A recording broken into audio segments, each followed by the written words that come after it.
आसमान में चाँद की रोशनी बिखरी हुई थी। बसंत का मौसम होने के कारण पेड़-पौधे भी बहुत हरे-भरे खूबसूरत नज़र आ रहे थे। रश्मि और निहारिका दोनों आधी रात के वक़्त सोसाइटी कंपाउंड में बैठी बातें कर रही थीं। उसी वक़्त निहारिका के हाथों में किताब थी। यह क्या निहारिका, हर वक़्त कोई न कोई बुक पढ़ती रहती हो। अरे पढ़ने में जो आनंद मिलता है ना वह मोबाइल में कहाँ। जैसे तुम मोबाइल के बिना नहीं रह सकती, ना वैसे ही मैं किताब के बिना नहीं रह सकती। तुम गलत कह रही हो निहारिका।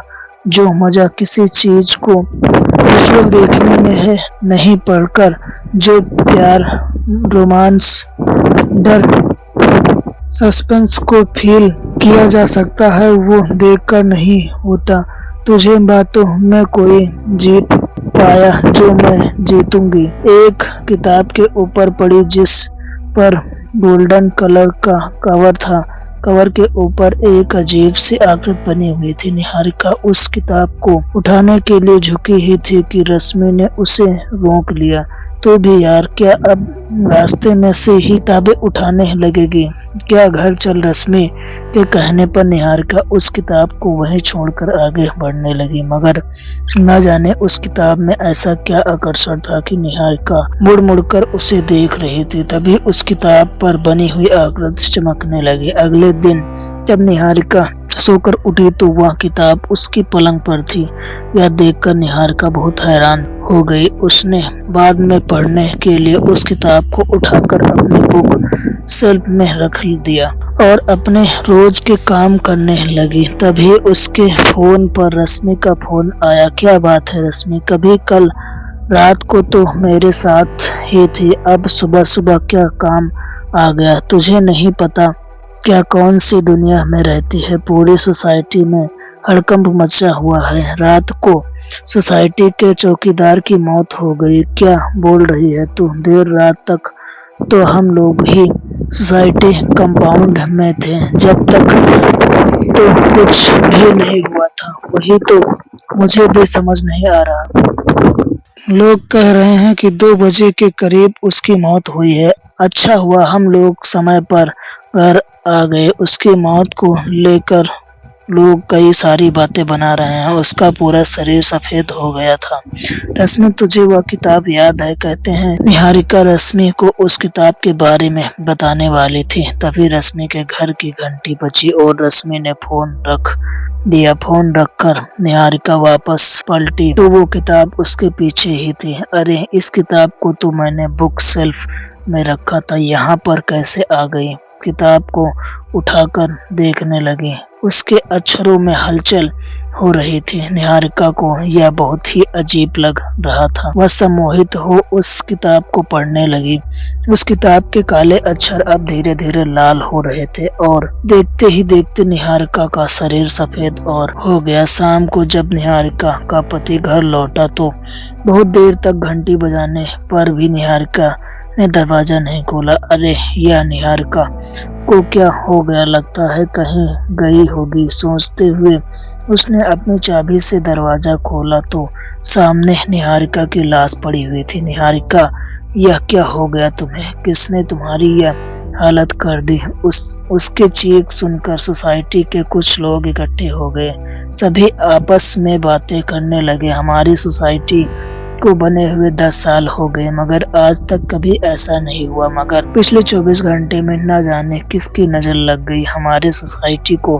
तभी रश्मि वहां पर आ गई और उसने निहारिका की लाश से थोड़ी दूर वह किताब दिखाई देती है। वो पहले तो हैरानी से उस किताब की ओर बढ़ती है, फिर चुपचाप उसे उठाकर अपने पास रख लेती है। रात को वो किताब अपनी अलमारी में रख देती है। आधी रात के वक्त उस अलमारी का दरवाजा बजने लगता है। इस वक्त दरवाजे पर कौन है? वो घंटी बजाने की बजाय दरवाजा क्यों बजा रहा है? सोचते हुए रश्मि डोरबेल खोलने जा रही थी कि अचानक उस अलमारी का दरवाजा खुल गया और उसमें से किताब निकलकर बाहर आ गई।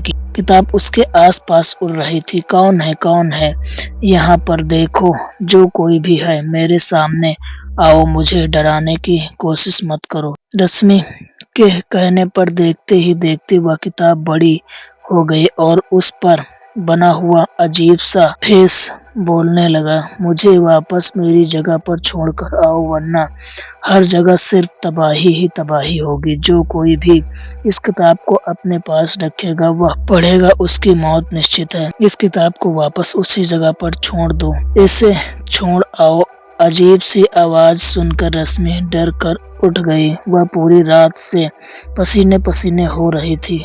उसने वह अलमारी खोलकर देखा तो किताब वहीं सामने थी और उस पर बना हुआ फेस मुस्कुरा रहा था। डरते हुए रश्मि ने तुरंत अलमारी बंद कर दी। अगले दिन सुबह रश्मि उस किताब को लेकर मंदिर में जाने लगी तो वो किताब मंदिर के भीतर जाने के बजाय उसके हाथ में से हवा में उड़ने लगी। ये क्या हो रहा है? कौन लाया ये किताब? उड़ती हुई किताब देख वहां पर लोगों की भीड़ इकट्ठा हो गई। पंडित जी अपने हाथ में गंगा जल और एक लाल कपड़ा लेकर मंदिर से बाहर आए। उन्होंने तुरंत बुक पर गंगा जल डाला और फिर उस पर लाल कपड़ा डाल उन्होंने उसे उठा लिया। बेटा, इसे कहाँ से उठाकर ले आई हो? पंडित जी के पूछने पर रश्मि ने उन्हें सारी कहानी सुना दी। बेटा, अब इसका रहस्य तो इस किताब को पढ़ने से ही पता चलेगा। मगर पंडित जी, उस स्वप्न का क्या जिसमें मैंने देखा था कि इस किताब को पढ़ने वाले की मृत्यु निश्चित है? बेटा, ऐसे तो